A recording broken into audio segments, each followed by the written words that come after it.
Hello viewers, welcome back my channel. আজকে দেখাবো কিভাবে আল্লাহু আকবার ক্যালিগ্রাফি লিখতে হবে।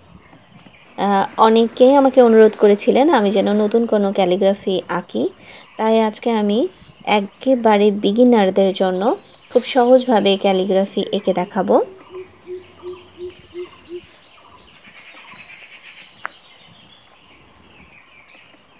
আমি এখানে আল্লাহু আকবার লিখব।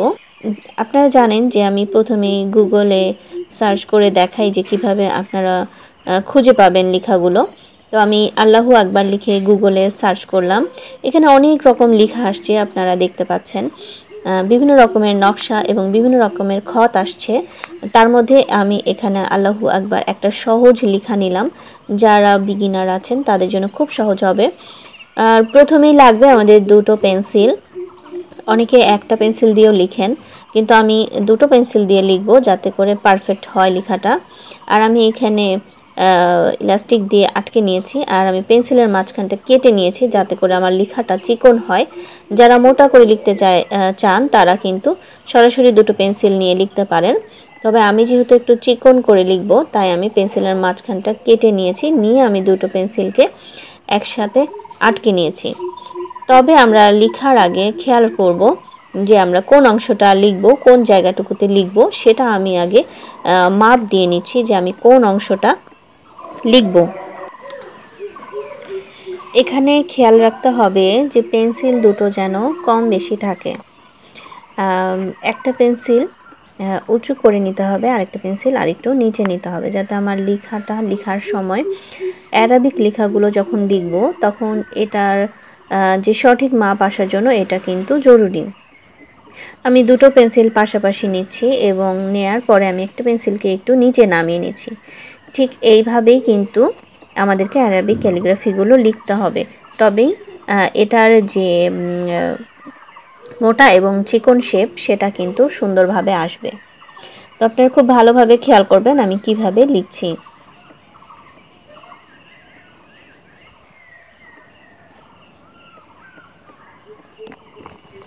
আমি শুরুতেই বলে নিয়েছি এটা বিগিনারদের জন্য করা, তাই খুব বেশি কঠিনভাবে করব না, আমি খুব সহজভাবে করছি।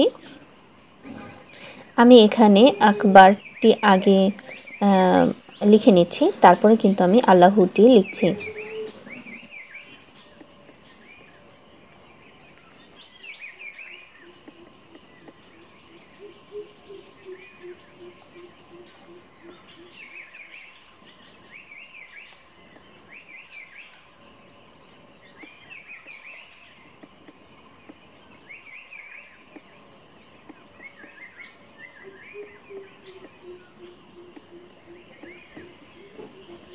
খুব সাবধানে লিখতে হবে এবং খেয়াল রাখতে হবে লাম, আলিফ এবং হায়ের নিচের লাইনটা যেন সমান থাকে। আমি ঠিক রেখে লেখার চেষ্টা করছি। তো যে অংশগুলো আমার ডাবল রাইটিং হয়ে যাচ্ছে সেগুলো আমি ইরেজ করে নেব।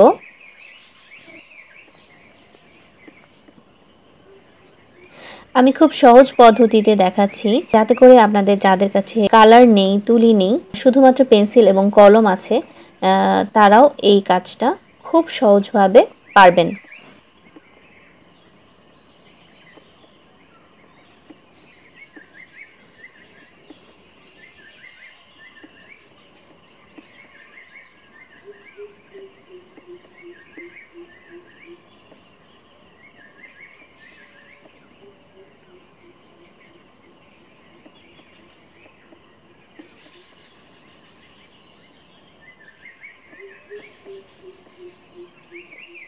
এরপরে আমি যে অংশগুলো ফাঁকা আছে বা যে অংশগুলোতে পেন্সিলের দাগ পড়েনি সেগুলো আমি দিয়ে নিচ্ছি।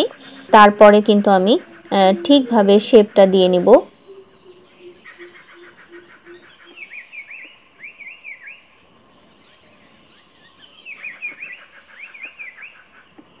গুরুত্বপূর্ণ যে অংশগুলো, যেগুলো না দিলেই হবে না, সেগুলো আমি দিচ্ছি, যেমন নুক্তা, হামজা, তাজদিদ, এগুলো আমি দিয়ে নিচ্ছি। বাকি জের জবর আসলে না দিলেও হয়, লেখাটা বোঝা যায়, তবে আপনারা চাইলে সেগুলো দিতে পারেন। এবং এর সৌন্দর্য বৃদ্ধি করার জন্য কিছু নকশা থাকে, যেটা আমি মোবাইলের স্ক্রিনে দেখছিলাম, সেগুলোও আপনারা চাইলে দিতে পারেন। তো আমি খুব সহজভাবে করছি, তাই আমি খুব বেশি কিছু উপকরণ দেব না, এবং আপনারা যারা নতুন আছেন তারা খুবই সহজভাবে এটা করতে পারবেন। তো আমি এখানে একটা কলম নিয়ে নিচ্ছি, যে কোনো বল পয়েন্ট কলম নিতে পারেন, জেল কলম নিতে পারেন, যে কোনো কলম দিয়ে করতে পারেন। আমি লেখাটা আগে প্রথমে এঁকে নিচ্ছি, তারপরে কিন্তু আমি স্কেচটা করব। তো স্কেচ আমি খুব সহজ পদ্ধতিতে করব। অনেকে ভাবতে পারেন স্কেচ অনেক কঠিন, স্কেচ কিভাবে করব, আমার টোন হয় না। তো এগুলো নিয়েও কোনো চিন্তা নেই, আমি আজকে এমন মজার একটা স্কেচ দেখাবো যেটা সবাই পারবেন এবং খুবই সহজভাবে, কিন্তু কাজটা ইউনিক হবে, সুন্দর হবে। আশা রাখি সবাই কাজটা করে মজা পাবেন। আপনারা যারা এই নতুন পদ্ধতিতে স্কেচ করবেন তারা অবশ্যই আমাকে কমেন্ট বক্সে জানাবেন আপনাদের লেখাটা কেমন হলো।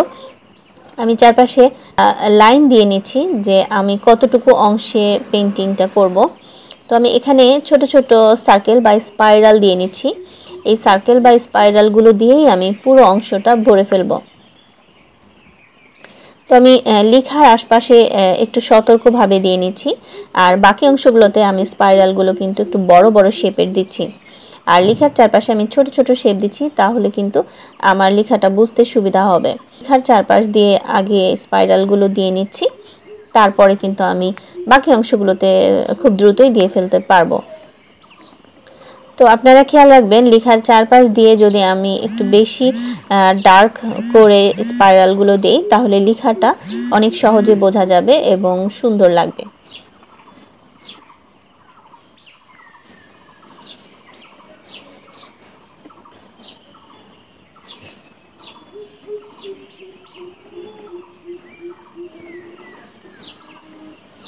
আমি লেখার চারপাশে খুব সাবধানে দিয়ে নিচ্ছি, এবং বাকি যে ফাঁকা জায়গাগুলো সেগুলো আমি খুব বড় বড় স্পাইরাল দিয়ে নিচ্ছি।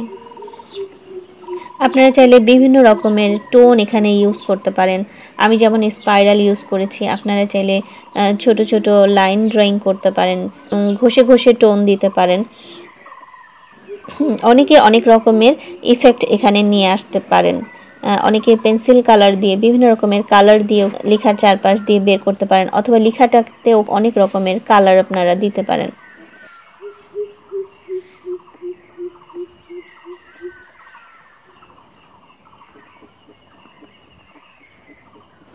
তো আশা রাখি সবারই লেখা সুন্দর হবে, এবং এক একজনের ধরন এক এক রকম এবং ডিজাইন এক এক রকম।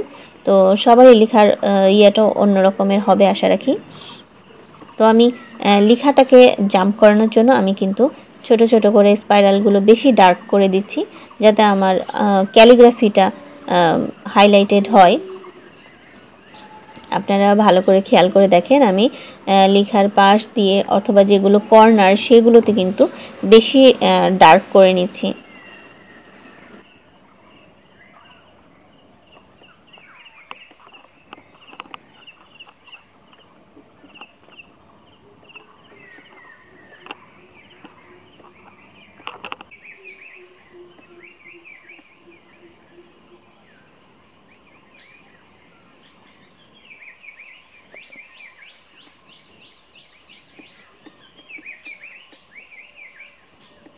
আপনারা যারা আমার চ্যানেলে নতুন আছেন তারা প্লিজ আমার চ্যানেলটাকে সাবস্ক্রাইব করবেন। পাশাপাশি যারা ক্যালিগ্রাফি করতে আগ্রহী, আপনারা আরও কিছু ক্যালিগ্রাফি চান কিনা সেটা কমেন্ট বক্সে লিখবেন। আমি এখানে নিচের অংশটাকে ভারী করার জন্য আরও কিছু স্কেচ দিয়ে নিচ্ছি, এবং উপরের অংশে আমি বড় বড় স্পাইরাল দিয়ে এটাকে কভার করছি।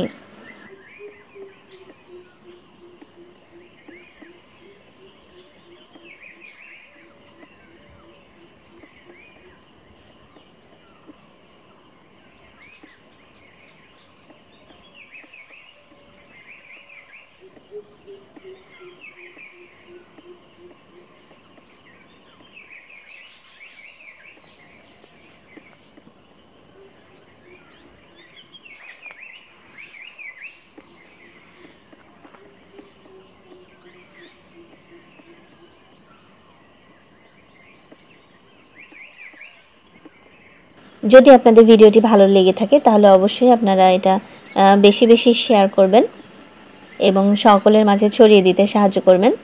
আর অবশ্যই অবশ্যই আমার চ্যানেলকে তো সাবস্ক্রাইব করবেনই। তো সেই পর্যন্ত আপনারা সবাই ভালো থাকবেন, সুস্থ থাকবেন, সবাই ক্যালিগ্রাফি করবেন। আপনাদের সবাইকে অনেক অনেক ধন্যবাদ।